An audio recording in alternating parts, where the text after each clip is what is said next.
Sir অষ্টম দৰমহা আয়োগ অচিৰেই লাগু কৰাৰ কাৰণে বিভাগীয় কৰ্তৃপক্ষৰ পৰা এয়া জাননী প্ৰকাশ পাইছে। আপোনালোকে এয়া চাব government of India ministry of personal পিডি এণ্ড পেঞ্চন ডিপাৰ্টমেণ্টৰ ফালৰ পৰা এয়া চাব যোৱাকালিৰ তাৰমানে 23 জানুৱাৰী 2025 এক শেহতীয়া জাননী।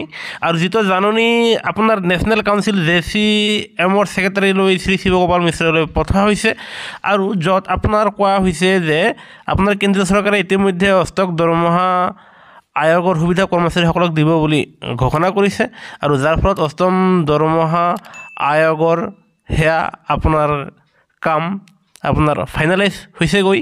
আৰু সেই গতিকে যদিহে কৰ্মচাৰীসকলৰ ফালৰ পৰা যদিহে কিবা অজৰ আপত্তি আছে, মানে যদিহে কিবা ক'বলগীয়া আছে আপোনালোকৰ দৰমহা বৃদ্ধি সম্বন্ধীয়, পেঞ্চন বৃদ্ধি সম্বন্ধীয়, ন্যূনতম দৰমহা সম্বন্ধীয়, আপোনালোকৰ ফিটমেণ্ট ফেক্টৰ বৃদ্ধি সম্বন্ধীয়, তেনেহ'লে আপোনাৰ ষ্টাফ ছাইডৰ আপোনাৰ ছেক্ৰেটাৰী শিৱগোপাল মিশ্ৰাক অতি শীঘ্ৰে আপোনাৰ অষ্টম দৰমহা আয়োগত যদি কিবা ক'বলগীয়া আছে, কিবা সংশোধন কৰিবলগীয়া আছে, সেয়া আপোনাৰ ছাজেশ্যন দিবৰ কাৰণে ইয়াৰে জনাইছে অতি শীঘ্ৰে। কিয়নো কেন্দ্ৰীয় চৰকাৰে যিমান সম্ভৱ সিমান সোনকালেই আপোনাৰ কৰ্মচাৰী আৰু পেঞ্চনাৰসকলক দৰমহা বৃদ্ধিৰ সুবিধা দিবলৈ গৈ আছে কাৰণে এই জাননীখন প্ৰকাশ পাইছে। আৰু সেয়েহে আমিও আশা কৰিছোঁ যে শিৱগোপাল মিশ্ৰৰ ফালৰ পৰা এইবাৰ ফিটমেণ্ট ফেক্টৰ 2.86 কৰাৰ কাৰণে চৰকাৰক আকৌ এবাৰ দাবী জনাব আৰু আশা কৰা গৈছে যে এইবাৰ ফিটমেণ্ট ফেক্টৰে আপোনালোকৰ দৰমহা আৰু পেঞ্চন বৃদ্ধিত যথেষ্ট পৰিমাণে গুৰুত্বপূৰ্ণ ভূমিকা গ্ৰহণ কৰিব। এতিয়া লক্ষণীয় হ'ব চৰকাৰে সেয়া কিমান নিৰ্ধাৰণ কৰে। যিয়ে নহওক এয়া চৰকাৰৰ ফালৰ পৰা এক বিশেষ জাননী, যেই